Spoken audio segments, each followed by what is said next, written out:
It's a bold and innovative thing to have done, and I'm so pleased that the National Trust took a chance on us with this, that they decided to let us put modern pictures in a Tudor space against tapestries depicted with many of the dignitaries of the past, and that's brave of them, but I think it gives an opportunity to think about Bess in a new way, and indeed modern women too.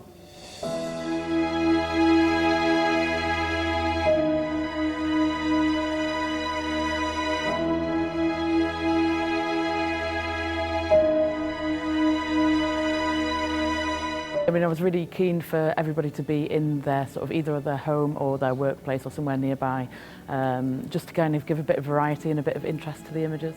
And also I think, you know, to kind of get a bit of intimacy, and I think people are always interested in seeing where people live and work.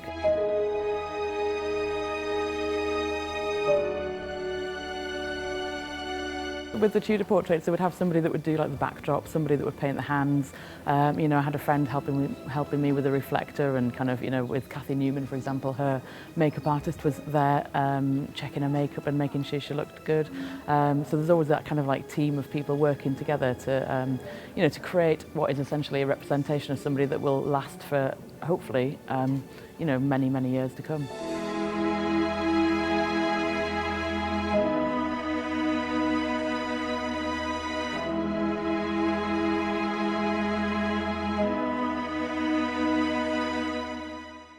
We've used modern women's perspectives to really shine a light on different facets of Bess's own personality.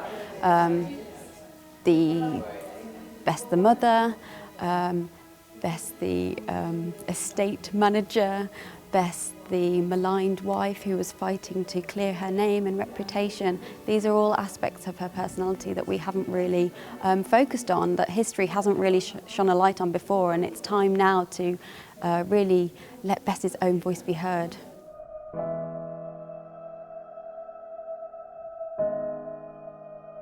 Bess has been remembered throughout history as being ambitious, and that hasn't been a compliment, as being manipulative and malicious and hateful, and being in many ways somebody who was unkind and dominant, because she's a woman who achieved a lot. And that's unusual in the 16th century, to be a woman who builds 4 houses, marries 4 times, becomes the second richest woman in the country after Elizabeth. And there's been a sense that in the 16th century that couldn't be viewed positively, and that much of what we think about her comes from her estranged 4th husband and the family of her 3rd husband, who felt that she had disinherited them. And throughout the centuries, historians, mostly male historians, have passed down this narrative about Bess. And actually, it doesn't fit with the evidence that we have of her character. We know that she was strong and capable and aspiring, yes, but she was also kind and generous and thoughtful.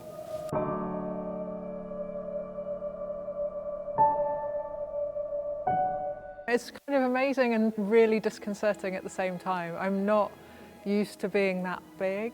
I keep thinking, I can't remember who it is. Is it Judi Dench maybe, who famously had been such a successful stage actor and then moved into cinema quite late. And a friend of hers saw whatever the first film was, and she sort of said, "How was it?" And her friend said, "I just need you to brace yourself, your face is the size of your house." It's like that. I was like, whoo.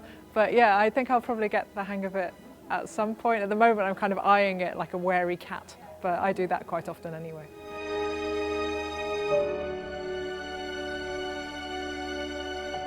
So strange seeing yourself huge on a wall like that, but it's really just empowering to be part of a group alongside other people. When you're fighting for something, it's really rewarding but really challenging, and just to be alongside other people that are fighting for whatever other causes, it really is just, you know, you're not alone for fighting for things, which is a great feeling.